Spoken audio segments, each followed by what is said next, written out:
Ayan guys, magprito tayo ng bangus. Nilagyan ko ng green onion. Ayan, green onion, salt, tsaka seasoning para masarap. Wala guys, ipiprito na natin ha. Okay. Ayan, ganyan lang yan oh.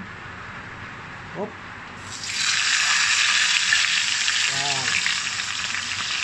Wala guys. Ayan na guys ha. Lagyan natin sa kawali na may mantika. Prito na yan. Tapos, takpan lang natin. Ganito lang yan oh. Hop.